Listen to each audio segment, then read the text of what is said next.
LiberalViewer presents. So, welcome to the July 17th edition of LiberalViewer Monday Media Mixup. Thanks for joining me. I'll be using the 11 best, most newsworthy clips I picked out from the big five corporate outlets of ABC, NBC, CBS, CNN, and Fox News, the so-called corporate media here in the United States, for which would be a really informative, educational, fair use media criticism and political commentary show for you all today. You can see my topic is what could be the most important topic, planet Earth getting too hot. I was talking about this last week. It did get some coverage last week. If you're thinking about what's the most important story, you might think, well, what will people looking back 100 years from now at this time think was the most important story? And it may very well be that story I was talking about last week, where we have like the hottest days. The average temperature on Earth was the hottest it's ever been, ever. You'll be seeing this. Chuck Todd will be talking about this later in a data download I show you that shows July 4th, 5th, 6th, and 7th were the hottest days ever recorded in terms of global average temperature. And so, yeah, I think that is an important story. And so I'll be covering that and the way the corporate media covered it and some important things they didn't cover, like maybe the corporate responsibility for carbon emissions. But before I get to that, I want to get you political comedy. You know, we still have our writers' strike, no late night comedy, no Saturday Night Live. Now the actors are on strike, so we have to find political comedy where we can, I guess. And I think it is going to be what I thought was going to be the political comedy last week. I thought the way Fox News had been covering the cocaine found at the White House, that it was going to be the top story on Fox News last week. They didn't even cover it, but they did cover it somewhat this week. And I'm pretty sure 100 years from now, the cocaine found in the White House is not going to be, why didn't they cover that story more? I don't think so. And you may remember, I was surprised they didn't cover it last week. They did cover it this week. And during Tom Cotton, this is right-wing conservative Republican Senator Tom Cotton talking to Shannon Bream on Fox News Sunday about various topics, including, you can see she asks about the cocaine found at the White House, and he tries to slip in what might be a joke. I'm not sure it's a joke, but it's a metaphor. It's not really an apt metaphor, and it actually may sort of boomerang on Republicans, as I'll talk about a little more after we watch Tom Cotton's answer to the cocaine in the White House question as our political comedy today. Over here. Okay, let's talk about cocaine at the White House. You heard what John Kirby had to say. They take this very seriously. He's not happy that they haven't found answers either. But they said, the Secret Service says, we sent this stuff to the FBI lab. We got no latent fingerprints. We did not get enough DNA. They said insufficient DNA. They also say there was no surveillance camera in the area that would have caught this. They end with this. Without physical evidence, the investigation will not be able to single out a person of interest from the hundreds of individuals who passed through the vestibule where the cocaine was discovered. The Secret Service investigation is closed due to a lack of physical evidence. I know that you reached out directly to the Secret Service. You demanded answers by Friday afternoon. What have you gotten? We've got no answers. That's not surprising. The Secret Service is a troubled agency that's long had challenges. It probably needs new leadership. I take this very seriously. I mean, what if this was anthrax? This is supposed to be the most secure building in the world, yet the Secret Service closed down this investigation after just a few days. It's my understanding they barely conducted any interviews. I don't think they interviewed the president's son, who's a known cocaine addict. This is like if Hamburglar lived in the White House and all the hamburgers disappeared, and they said they didn't have any suspects or no one they could question. They know who went through those doors, so they can interview them as well. If the president were really serious about it, he could demand everybody that goes through those doors submit to a drug test. You can use hair testing samples and identify anyone who's used cocaine in the last few months. Those are the steps you would take if you took this seriously. This just seems like another Biden cover-up. Well, and to be clear, the White House has said that Hunter Biden was not there at the time that this was discovered. The days around that apparently were searched as well. So we'll wait to see. Is there any other body? I mean, there are members of Congress who've said they may have some oversight to launch some kind of investigation. Would that go anywhere?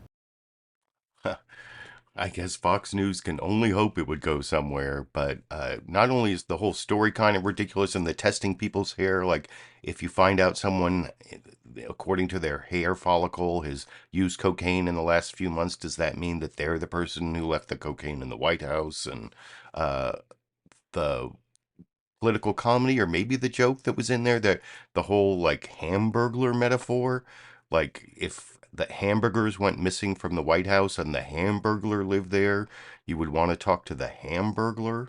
Like the fact that Hunter Biden had a problem with cocaine makes him like the hamburglar, who's the first suspect whenever hamburgers are involved. And like I said, I think also the whole hamburglar thing, that may boomerang back on Republicans, because I mean, if I think about, the upcoming presidential campaign, Biden versus Trump, who would I more closely associate with the hamburglar? Would it be Joe Biden or even Hunter Biden, or would it be Donald Trump? Because, I mean, as we all know from video evidence back in 2002, Donald Trump has met with a known associate of the hamburglar and even praised his commitment to a code of silence, as you can see in this clip. Put together some really impressive deals, but this thing you've pulled off, it's amazing. A big and tasty for just $1? How do you do it? What's your secret? You're a man of few words. I like that. Sorry, I couldn't resist playing that clip after the hamburglar thing, but that's it for the political comedy. Now we're getting to the important issues, I guess, or the main issue I'm going to cover is, like I said, the global warming, climate change, the hottest days on record. Like June of this year was the hottest June ever recorded.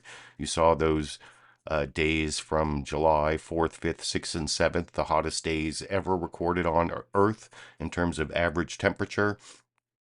There was some coverage.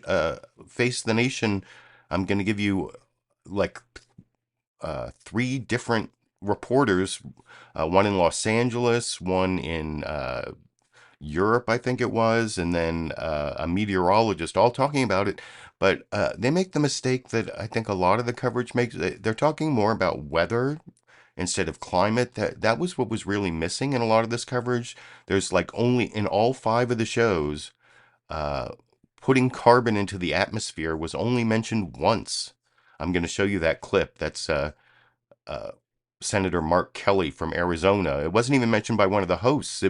That was the part that was really undercovered. And even though this is like the longest coverage of the extreme weather, and to Margaret Brennan's credit, right before this clip, there's like a little teaser, and you can see here. I'll put this in the live comments here. If you really want to see all the shows give you the full transcript, except for Fox News Sunday. I don't know why they won't do it, but so if you want to read the full transcript of Face the Nation, including that little teaser where Margaret Brennan mentions a warming planet there right at the beginning, but other than that, it's like almost all weather and not climate, and I'll talk about that a little more. And I normally don't play a clip that's almost 7 minutes long, but I want to make this point that they talk about extreme weather and all over the world where people are suffering, and they talk about heat. They even mention the heat from the ocean getting into the atmosphere and getting part of this whole warming cycle, but they never mention like fossil fuels, carbon emissions, nothing about that in this whole 7 minutes, which I'll talk about with you a little more after we watch it together over here. Good morning and welcome to Face the Nation. We have a lot to get to this morning, but we want to begin with some of the extreme weather we're seeing at home and abroad. There are climate shocks across the country, with flooding in some parts and a record-breaking heat wave in others. CBS News correspondent Danya Bacchus is in Los Angeles with more. In the Southwest, a heat dome is intensifying. It's like I'm sitting in a baker, and I feel like I'm gonna get toasted. Phoenix, which has been above 110 degrees for 16 days, hit a record high Saturday of 118. Las Vegas could see 117 today, and Death Valley, one of the hottest places on Earth, is on track to hit 130. The blistering heat attracting visitors. I never experienced this kind of heat.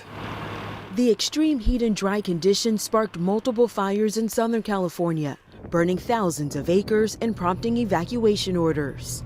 In Florida, beachgoers are finding it hard to cool off. Water temperatures there have been reaching above 90 degrees. Wildfires in Canada are causing smoke to once again blanket portions of the Midwest, bringing air quality alerts to Minnesota and Wisconsin. On the East Coast, Vermont is in a state of emergency following flooding. Flash flooding also took the lives of 3 people in Bucks County, Pennsylvania, Saturday night. Southern California fire crews worked throughout the night, and Margaret, they remain on high alert as the peak of this southwest heat wave is expected to hit today. Danya Bacchus for us from Los Angeles. For a look at how the rest of the world is coping, we turn to CBS News foreign correspondent Chris Livesay, who filed this report from Rome. Well, the heat wave is named after the 3-headed dog that guards the underworld in Greek mythology. And with temperatures set to rise even further, it has its jaws firmly locked on southern Europe. People have been collapsing under the weight of the heat wave Cerberus. Thank you so much. For 2 days, Greek officials were forced to close the ancient Acropolis during the most scorching hours to prevent further injuries. We put on 60 SPF, so we're good. We have our water, no complaints. It's really hard. I've got asthma, so this heat is terrible for it.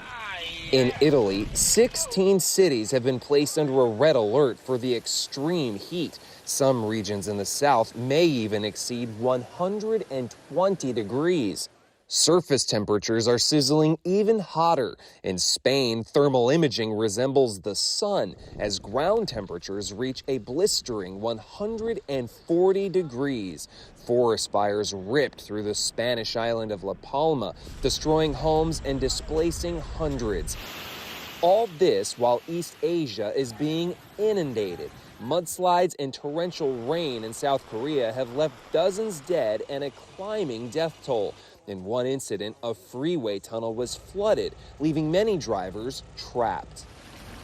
Indeed, temperatures have been rising steadily for years. The highest temperature ever recorded in Europe was right here in Italy, just a hair under 120 degrees only 2 years ago. The fear is that this year and years to come could be even worse.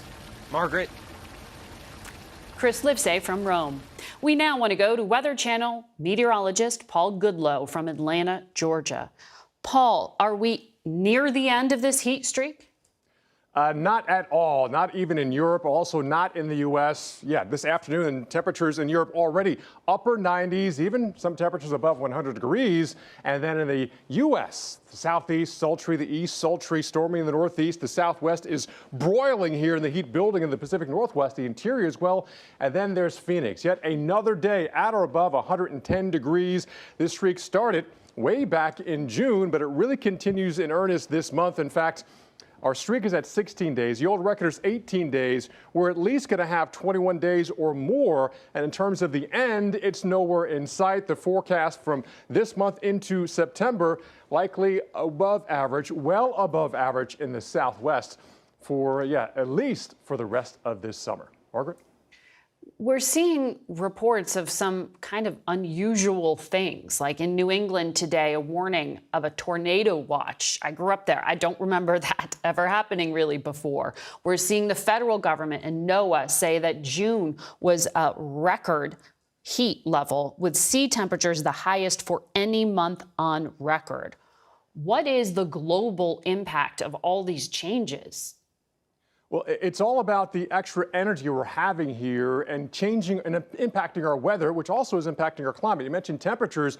The waters around Florida, the sea surface waters, we're talking not only bath water, but hot tub water type temperatures here. You don't really get much relief in the water. It is so warm. And that plays into what happens in our atmosphere. The water is warming, so it's adjusting the temperature above that water, adding more humidity. For every 1 degree temperature increase, we can see 4% more water vapor.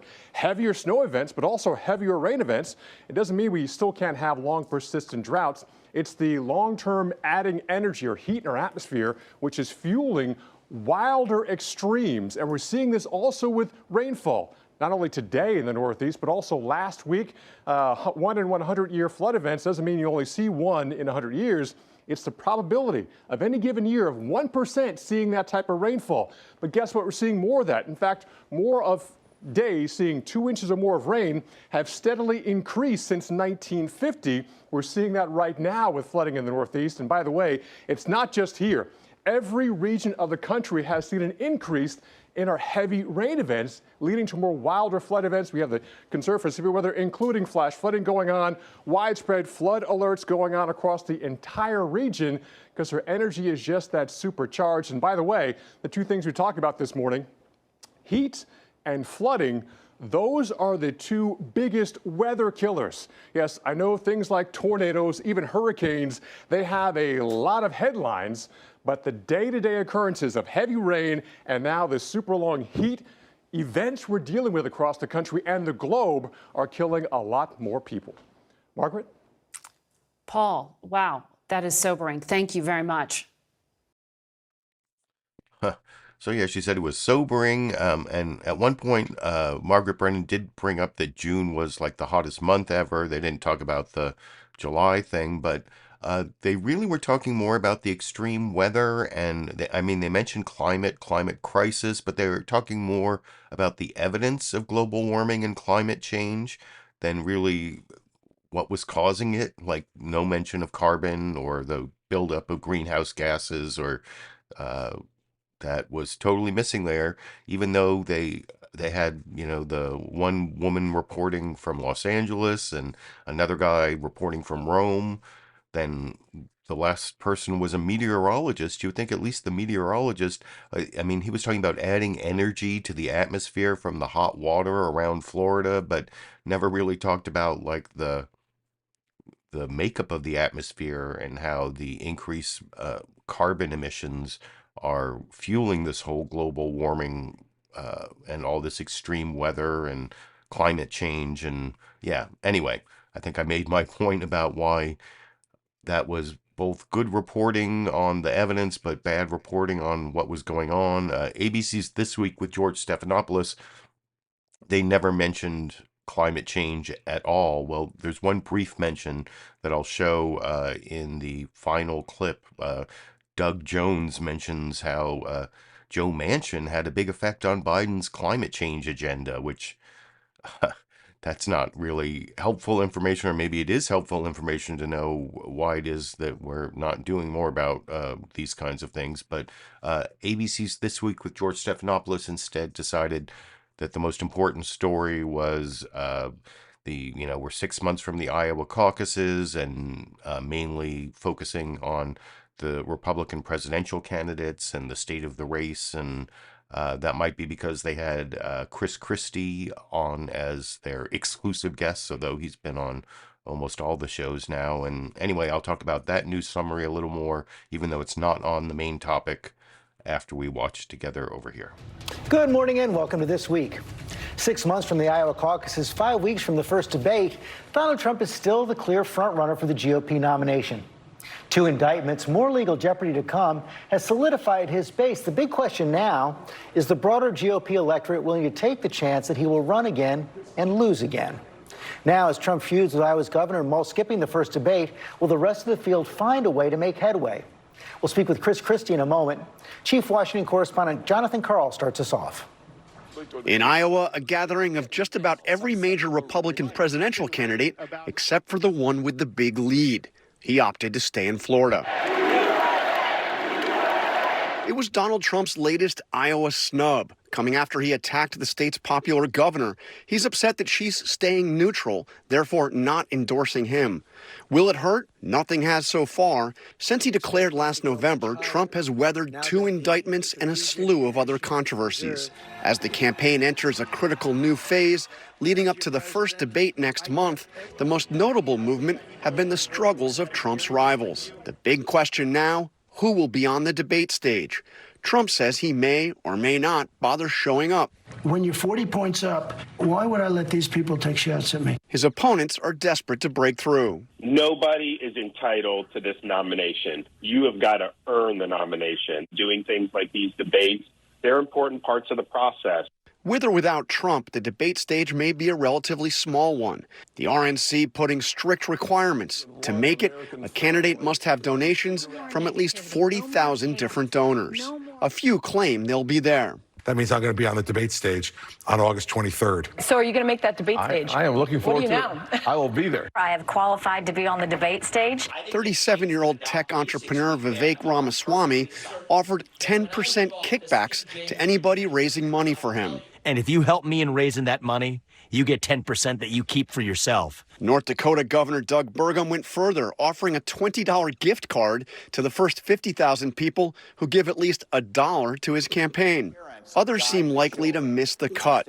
The most notable name struggling to make it, former Vice President Mike Pence. In Iowa on Friday, Pence got a chilly reception from fellow evangelicals as he tangled with former Fox News host Tucker Carlson over U.S. support for Ukraine. Your concern is that the Ukrainians, a country most people can't find on a map, who've received tens of billions of U.S. tax dollars, don't have enough tanks. I think it's a fair question to ask, like, where's the concern for the United States in that? Well, it's not my concern. Tucker, I've heard that routine from you before, but that's not my concern. Anybody that says that we can't be the leader of the free world and solve our problems at home has a pretty small view of the greatest nation on earth. We can do both. Pence has only raised $1.2 million for his campaign, raising doubts about whether Donald Trump's former vice president will even qualify for the first debate.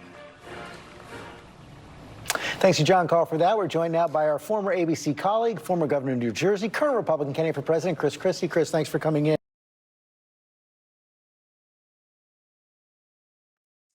So yeah, there you can see that Chris Christie is their exclusive guest. Maybe that's why they focused on the Republican presidential campaign. And I don't know, maybe I'm wrong. Maybe 100 years from now, people will be looking back and saying the most important story was the run up to Trump's reelection and the end of the United States as a democratic republic, because a lot of people think that would be the result if Trump's reelected. But if that happens, then maybe ABC did have the best story. I saw some people in the comment section like disputing the problem with carbon dioxide. I'm going to put something in the live comments.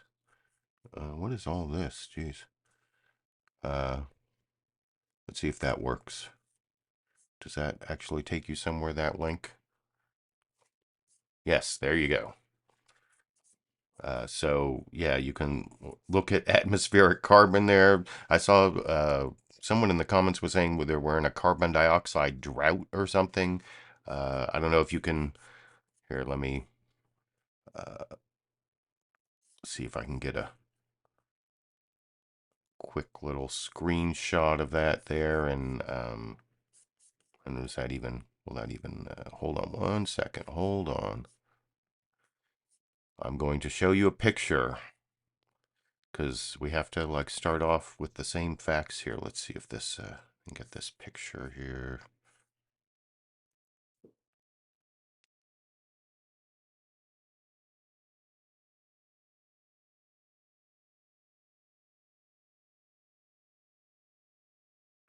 So whatever, did that look like we're like running out of carbon dioxide in the atmosphere? I don't think so. So I just wanted to point that out.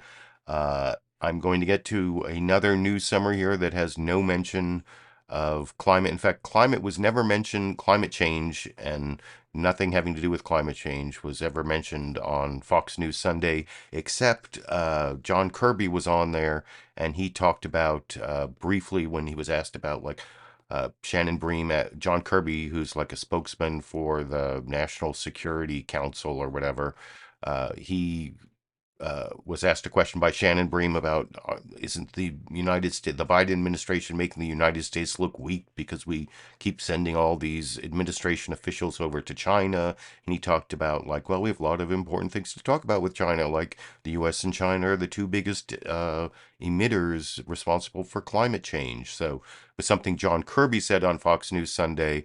It's not in their report. They're actually focusing on both this new National Defense Authorization Act that was passed through the House with all these like weird culture war issues included, which they kind of report on with Shannon Bream kind of reports on here, but then they go to this big long report about how the United States is running out of weapons and ammunition and we don't have enough things to blow stuff up, apparently, which I talked about a little bit last week with the whole cluster bomb issue, that we're sending cluster bombs to Ukraine because we're running out of other ammunition to send them. And anyway, I'll talk about that a little more after we watch that third news summary together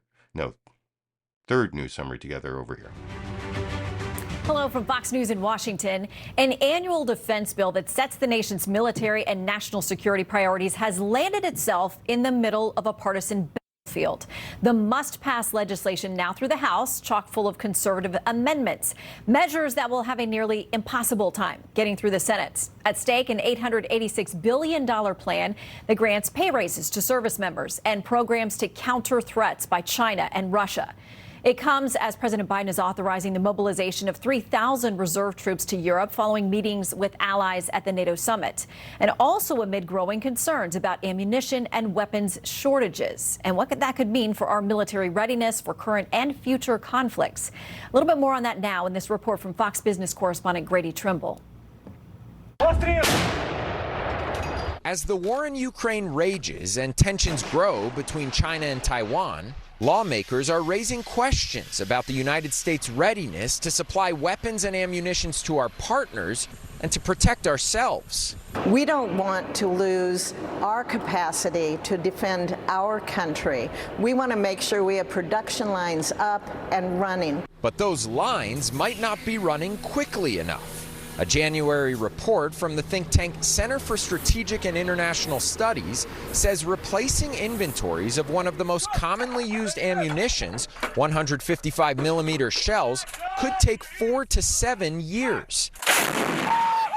Javelins up to 8 years, and Stingers as many as 18 years. Has the Ukraine war caused the challenge to our munitions and defense industrial base, or has it exposed some of the fragility and cracks in the defense industrial base? Senator, I would say it has exposed. In Taiwan, officials are frustrated. The backlog of arms the U.S. has approved for the island is reportedly close to $19 billion. Some war game simulations of a conflict with China reveal the U.S. would likely run out of certain munitions in less than a week. A State Department spokesperson tells Fox increased demand and supply chain issues are delaying production and deliveries to defense partners around the world. Some reports also suggest defense manufacturers want assurances that if they spend the money to ramp up production, it'll be worth it. The Pentagon says it's looking for ways to streamline and speed up foreign arms sales. Last month, a bipartisan group of lawmakers launched a task force with the same goal. Shannon? Grady Trimble reporting for us. Thanks, Grady. Joining us now is Jon Karl, the National Security Council. Yeah, and like I said, Jon Karl from the National Security Council, or the spokesperson for the National Security Council, he did mention China emissions very briefly in one of his answers to Shannon Bream, but that was the only mention of weather or climate in the entire Fox News Sunday program, which I rewatched at 2 times speed just to be sure, because they don't have a transcript, so I can't read the transcript to be sure. But the NBC News Meet the Press news summary was actually on a lot of the same issues, not the whole we're running out of ammunition. I'm not sure why.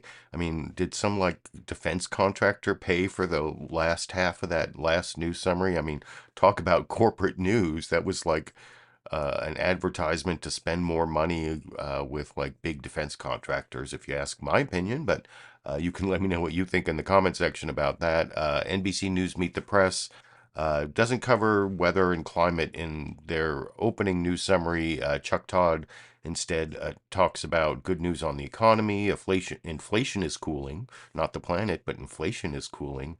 And then signs that the 2024 campaign is heating up. Not the earth is heating up, but and then also the NATO summit. Though, like I said, later in the program, Chuck Todd does give some good information, a data download on climate change, but and I'll show that in the clip after. That's the first clip after the news summaries. But first, let me show this 2-minute news summary from NBC News Meet the Press that we can watch together and talk about after we watch it together over here. Good Sunday morning. This week we saw some good news in the economy, inflation cooling, and more signs the 2024 campaign is heating up, which we're going to get to. But the biggest story of the week was in Lithuania, where members of the North Atlantic Treaty Organization met to expand the coalition and discuss their alliance and even expand the scope of NATO's focus, perhaps to Asia. President Biden's work with NATO may be judged by history as some of the most consequential decisions of his presidency. 16 months into the war in Ukraine, Russia is actually much weaker, and the NATO alliance President Putin hoped would crumble now borders almost the entire Baltic Sea.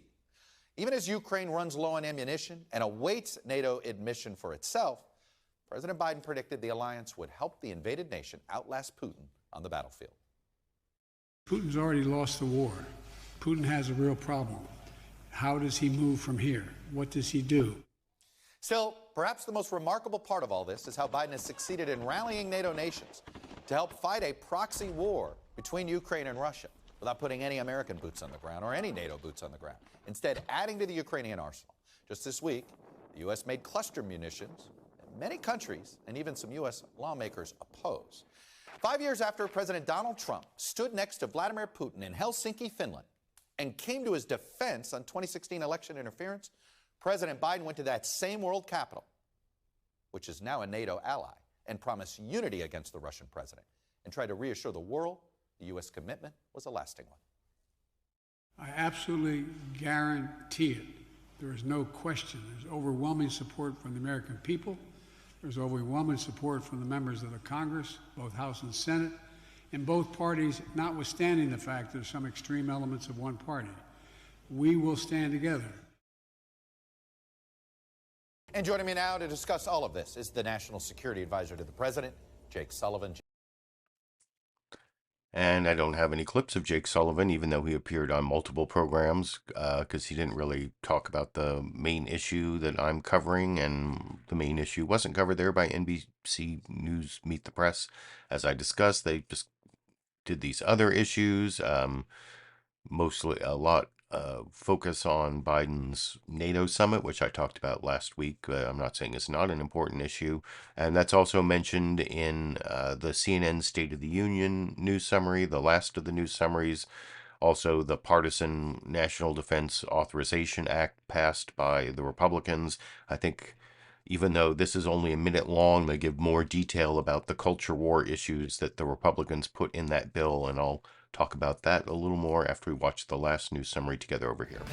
Hello, I'm Jake Tapper in Washington, where the State of our Union is deadlocked. This morning, Ukraine is digging in for a drawn-out war with Russia, asking allies for more weapons to support their ongoing fight as Vladimir Putin declares the Ukraine counteroffensive a failure.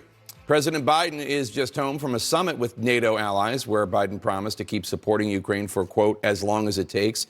But Biden returned to Washington to find Congress at odds over the Pentagon spending authorization bill, traditionally bipartisan legislation that traditionally passes overwhelmingly. And that's how the bill looked as it came out of the House Armed Services Committee and passed 58-1. But this bill might not even get to President Biden's desk for the first time in 60 years because on the House floor, Republicans added amendments relating to controversial social issues in the military, and for some, over ongoing support for Ukraine as well, making the bill likely DOA, as is, in the U.S. Senate. Joining us now to discuss, President Biden's National Security Advisor, Jake Sullivan. Jake. Yeah, like I said, Jake Sullivan was on multiple programs, but I'm not going to take clips from him because he didn't talk about the climate change issue. But I don't know, did Jake Tapper give a better description of the partisan National Defense Authorization Act thing than you got in the much longer news summary from Fox News Sunday? I think so, but you can let me know what you think. Now I'm going to get to the newsmaker clips. Well, first I'm going to show you this data download on extreme weather from Chuck Todd, and this is where I got this screenshot I've been showing where he actually talks about how the temperature is, we hit the highest temperature ever.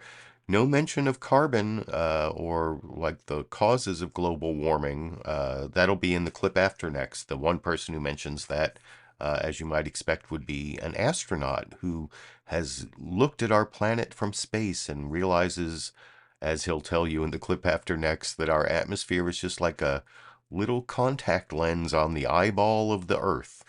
I'm not making that up. He actually says that. But first we have to watch Chuck Todd do the data download from Meet the Press. It's kind of like that Face the Nation news summary where it's more about the evidence of climate change. He mentions climate change at least, but not so much about the carbon emissions. And anyway, I'll talk about that a little more after we watch that clip together over here. Welcome back. Data download time as reports of record heat waves and wildfires and floods come in.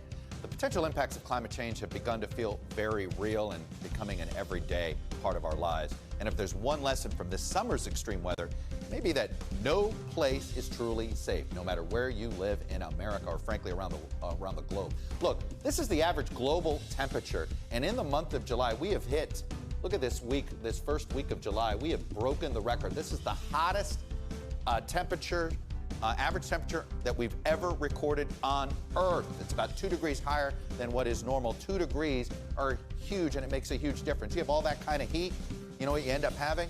High water temperatures. 92.7 degrees on Wednesday in Florida. This is not the air temperature in Florida. Hey, that's just normal summer. This was the temperature of the water around Key West. When you have the temperature that high, it puts coral reefs at risk. You have coral reefs die, you get rid of natural flood protections, you get rid of fish, you hurt industry. It has a huge economic impact and a huge, obviously, environmental impact. And this heat wave is not just in the water or in the Atlantic Ocean, it's in the air in Phoenix. Look at these recorded temperatures this week. 3 straight days of 115 degrees or more. And again, this is not the feels like temperature that you hear about from your local weather person. This is the actual air temperature in Phoenix. So that's heat.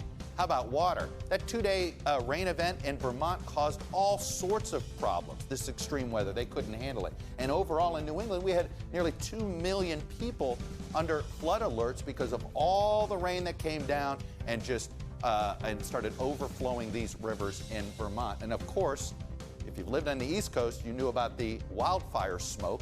120 million people have been impacted by that. So water, smoke, heated oceans, heated air. Guess what? This month, the whole world and the whole nation is experiencing what extreme weather is like. So there you can see Chuck Todd give his data download. Like I said, it's kind of like the Face the Nation news summary, though he made it more clear. He's talking about the effects of climate change that we're all experiencing, just not so much about the cause. And in fact, as I have been saying all throughout the live stream here, the only mention of putting carbon in the atmosphere in any of these big 5 corporate outlets the entire Sunday came not from any of the hosts, but one of the guests. It's Senator Mark Kelly, the former astronaut and senator from Arizona. Jake Tapper actually asks him, I don't know if this, he talks about how there are all these Republicans in Arizona, and do any of these Republicans you know in Arizona, are they changing their minds about climate change now that we're seeing all this evidence? I don't know if that's the greatest question, but I think it's kind of ironic because of the clip I'm going to show you next is Margaret Brennan talking to one of those actual Arizona Republicans, this Republican mayor of Mesa, Arizona, and never really asks him about climate change, just about the extreme weather, and lets him get away with saying, you know, what we need to plant more trees so there's more shade. I mean, planting trees does help with climate change because trees are, they bank carbon and they create oxygen and all that stuff, but planting trees for shade is not really our best solution. But I'm like pre-criticizing the clip after next without showing you the one, like the best clip of the program, I guess, because Mark Kelly's the only one who says the magic words, the carbon we're putting in the atmosphere or whatever. And I'll talk about that a little more after we watch that clip together over here. Welcome back to State of the Union. I'm Jake Tapper. More than 80 million Americans are currently under life-threatening heat alerts just this weekend, with temperatures nearing 120 degrees Fahrenheit in parts of Arizona. This crisis on the heels of record-high ocean temperatures in the Gulf of Mexico, catastrophic flooding in the Northeast, and toxic smoke from Canada's worst wildfire season ever. Joining us now, Democratic Senator Mark Kelly of Arizona. Senator, I don't need to tell you, you are dealing with dangerous heat levels right now in your state. Your state is a battleground state. You have a lot of Republicans, including a lot of GOP officials who may have in the past previously cast doubt on the existence of the climate crisis or man's role in it or refused to do anything about it. When you talk to people like that who have been skeptics, who have been reluctant to do anything, is all this evidence that they're feeling, that they're seeing, is it changing any minds? Has it changed your own view of how aggressive the U.S. government needs to be on this issue? Well, thank you for having me on, Jake. You know, my view hasn't really changed, and we are suffering a heat wave here in Arizona. It is typically very hot in the summer. This is obviously dangerous to seniors and folks who are living on the streets. Hey, when I went into space 4 times, I mean, I could see, you know, how thin the atmosphere is over this planet. It's as thin as a contact lens on an eyeball, and we've got to do a better job taking care of it. I have not seen in my time in the Senate many folks that deny that the climate is changing. You know, that was a thing of the past. Now is, you know, what do we do about it? We passed the Inflation Reduction Act, which is a big down payment on reducing the amount of carbon we put up into the atmosphere. That will make a difference over time. We obviously have to do more. Your Arizona colleague, Congressman Ruben Gallego, who's running for Senate, not against you, against Kyrsten Sinema, he has legislation that would require the Federal Emergency Management Agency, FEMA, to respond to extreme heat the same way that FEMA responds to hurricanes, tornadoes, and floods. This legislation would allow federal dollars to go to communities such as yours that are currently struggling to respond to these dangerous temperatures. As extreme heat becomes more frequent, should the federal government start treating it officially as if it's a natural disaster like a hurricane? Yeah, I think maybe in some cases. I haven't taken a look at his legislation, the specifics on it, and I will. But that could be an approach here.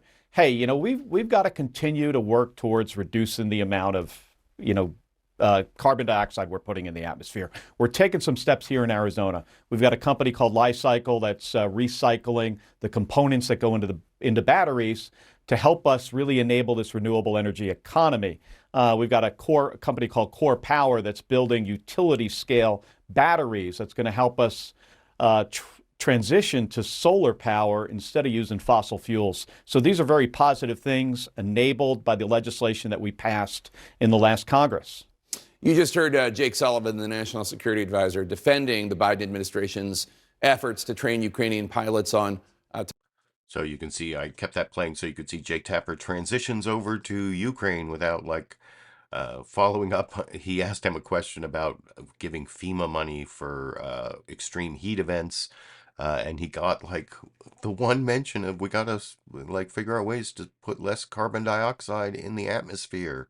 And he talked about increasing battery storage capabilities so that we can move over to solar energy and other types of energy. We also have to totally upgrade our electrical grid so that we can move energy from one place to another without loss of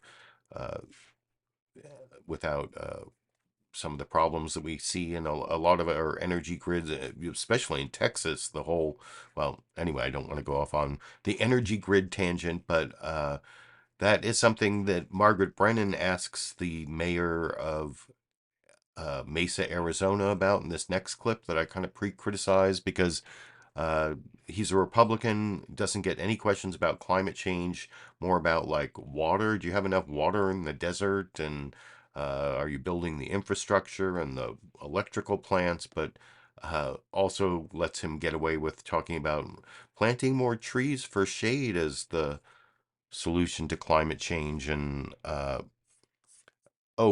and to give you a preview of the clip after next, like I was doing before, you heard Senator Mark Kelly talk about the Inflation Reduction Act and how it was really had like some aspects of the Green New Deal in it. It had a big investment in green energy. But in the clip after next, you'll hear like the opposite point of view from Doug Jones trying to stop the no labels third party movement by saying, well, Biden, he's not a leftist. He let Joe Manchin decide our climate change policy. And Joe Manchin, of course, is a huge apologist for the fossil fuel industry. And so that's the clip after next, the final clip you're going to see. But before I get to that, here is Margaret Brennan talking to the Republican mayor of Mesa, Arizona, and not really talking about climate change enough, I don't think. And you can let me know what you think after we watch the clip together over here. Heat wave. Mayor Giles, good morning to you. I imagine it's always challenging to manage a city in the middle of a desert, but with this record streak of heat, what is the impact on people's health and the community?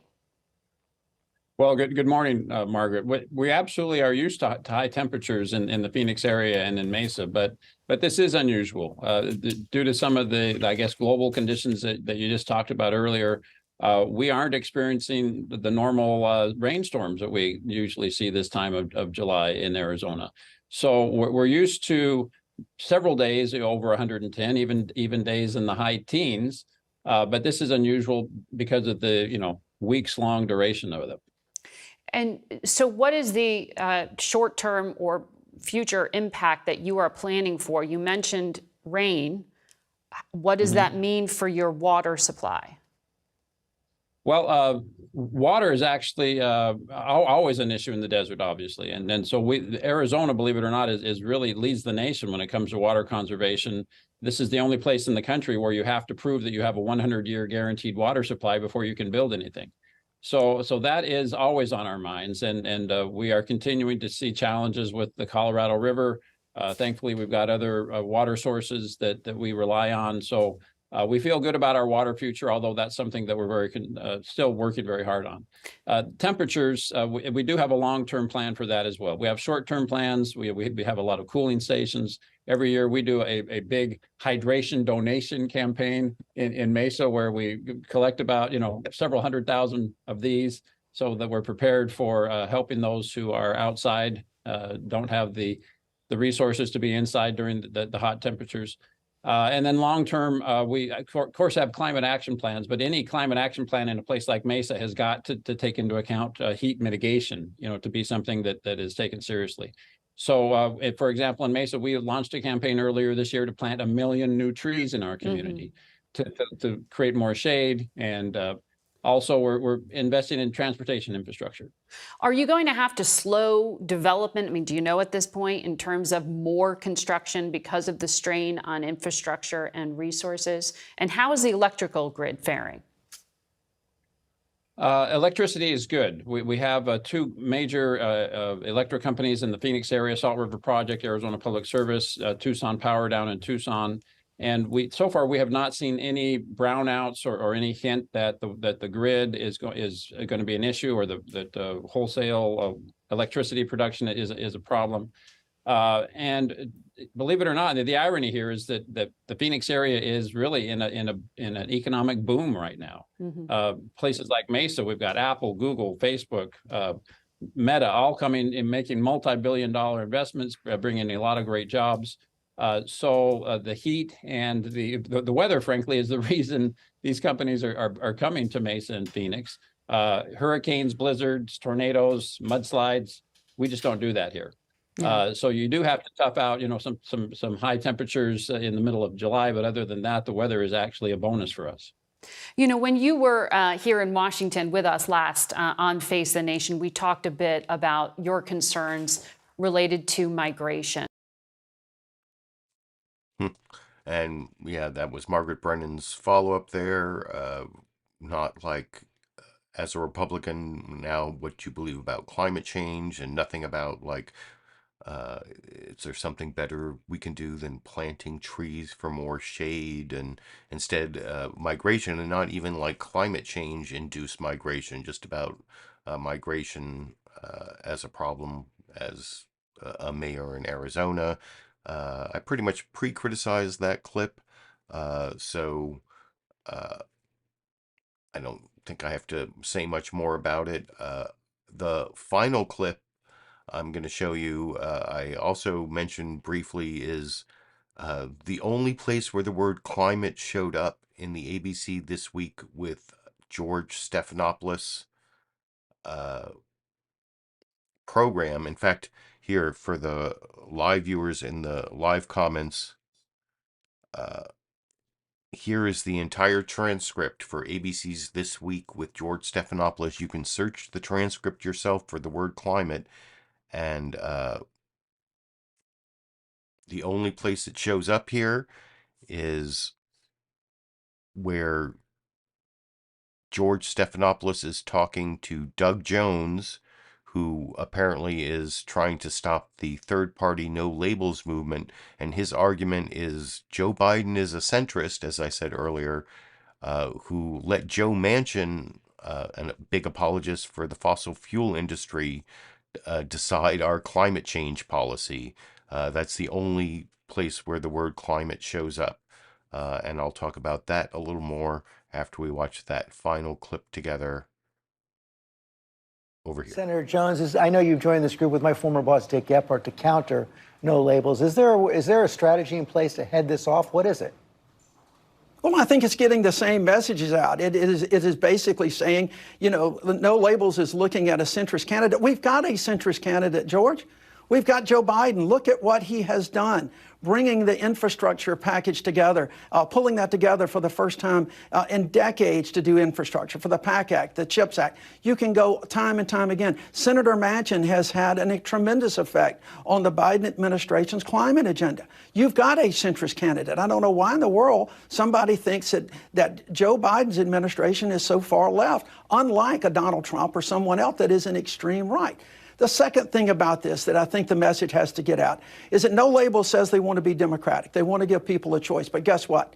They're not disclosing their donors. They're not playing by the same rules. You got a bunch of mega-rich Republican donors who are pushing this agenda. They won't disclose who those donors are. And it's going to be those donors, and I presume Senator Lieberman, who are going to select the nominee. It will be a coronation whenever they do that. That's not very democratic. That's not a choice. It's a false choice and really an illusion as to what they're doing.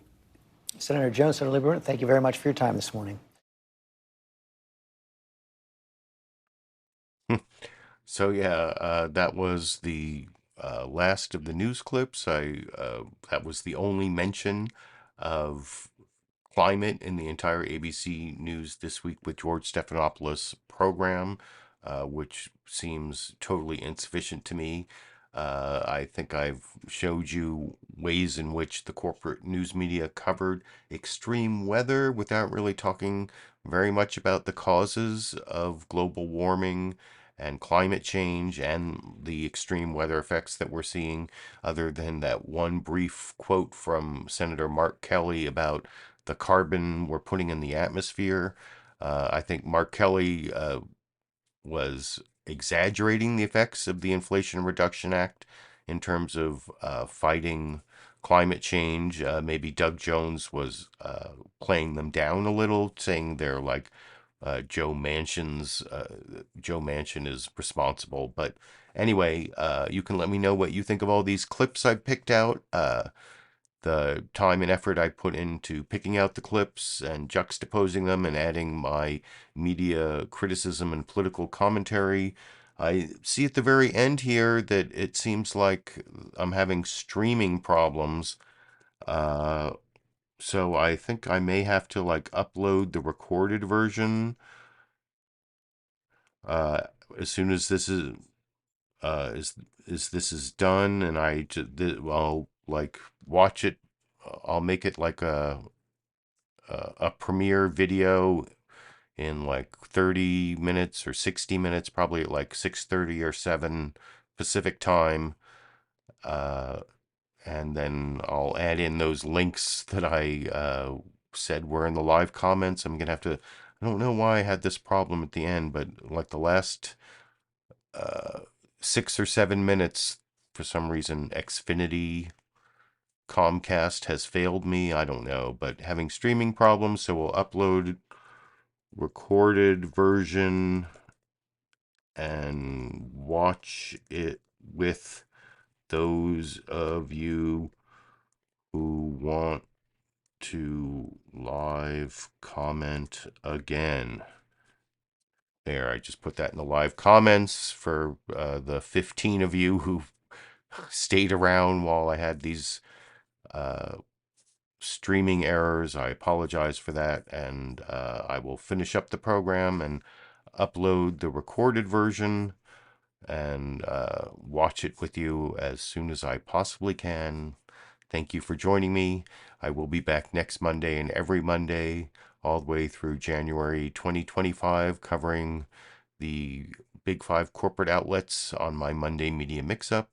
If I don't have some other reason to upload a video between now and then, I guess I will be seeing all of you around the internet.